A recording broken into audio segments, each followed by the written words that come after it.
Просто посмотрите, какое невероятное количество еще пустых крыш, без солнечных панелей, рядом не стоят ветряки, а посмотрите, какой ветер дует.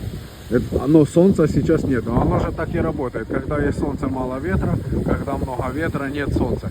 Поэтому, ребятки, давайте все вместе дружно будем устанавливать. Кто-то будет покупать, кто-то будет ставить, кто-то будет проектировать, кто-то монтировать и так далее, и так далее. Поэтому go, go, go, хватит копать планету.